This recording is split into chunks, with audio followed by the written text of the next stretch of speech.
What's up guys, Cirrus here. Well, since I do have this gaming channel started, I figured that I might as well do that thing that every other channel is doing. Since Super Smash Bros. Ultimate is right around the corner, I figured I'd be throwing in my hat with some predictions. First though, just a little bit of history. I used to be a tournament operator for Super Smash Bros. 4. As a result, I have a bit of a passion for both the franchise and the community. With that little bit of information out of the way, let's go ahead and get right into the predictions.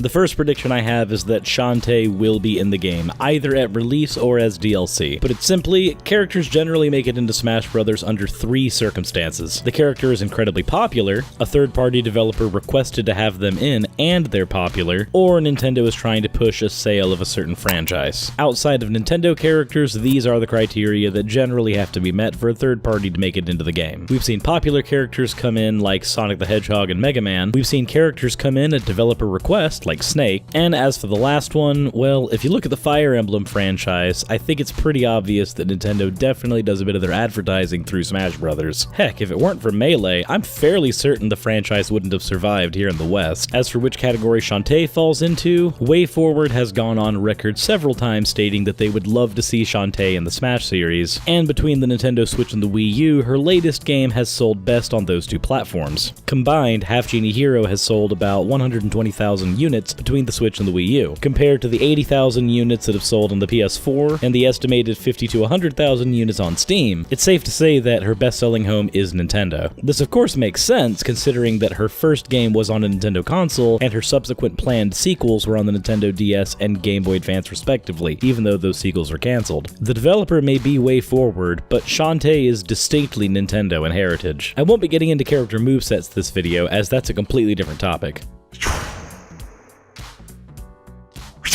On to my second prediction. Honestly, I think Nintendo's getting backed into a corner on the whole Waluigi business. Truth be told, they could just make him a more wacky version of Luigi, implement him in as an Echo Fighter, and then call it a done day. I'm not predicting this because I think Nintendo will actually do it of their own accord. I'm thinking it's mainly going to happen because, well, Nintendo is definitely being harassed on this topic. The memes are everywhere, and if anything, Nintendo is aware that there's money to be made there. And because Nintendo's aware there's money to be made there, I'm almost 100% certain he'll be coming to the game as DLC because of the money that's to be made there. So this is a character who would be coming in based on popularity alone. I don't really have much more to say on him. You guys have all seen the memes by now, I'm sure. And if you haven't, well, please stop lying.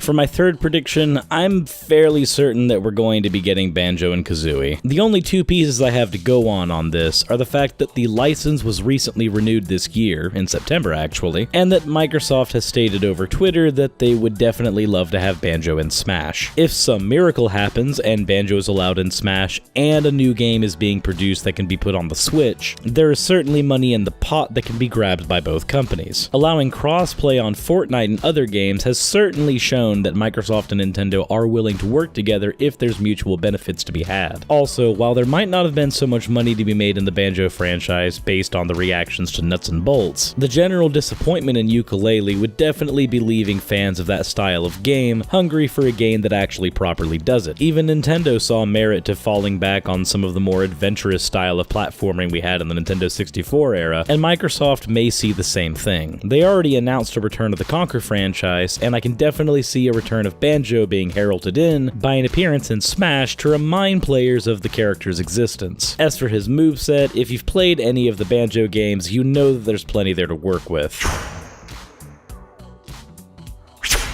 The next prediction is a character that I would love to have in, but seeing him in the game would make me want other characters from the same franchise in, and I know that's probably not going to happen. Based on the leak that's been circulating around, apparently Shadow the Hedgehog might be coming into the game, but I generally don't put a lot of stock into internet leaks. Until it's truly confirmed or denied, I'll suspend my judgment on the topic, but I would say that Shadow is a solid prediction with or without the leak. Like Waluigi, it would be incredibly easy to implement him into the game by just remapping all of Sonic's moves and making him an Echo Fighter. Change the animations of Sonic's dodges and rolls to teleports a la Mewtwo, and either give him his bike from Shadow the Hedgehog, as much as I would hate that, or give him a ranged projectile in the form of Chaos Spear, and you've got a pretty cut and dry moveset that isn't terribly hard to implement. If Shadow does come in, I don't think we'd be seeing him come in as DLC, mainly because due to the nature of how Echo Fighters work, I don't know if Nintendo would be willing to dip their toes into making Echo Fighters DLC. We know fans would definitely buy Echo Fighters as DLC, but the general uproar over incredibly easy to program characters being sold for $5 to $10 a pop might not sit well with the community at large.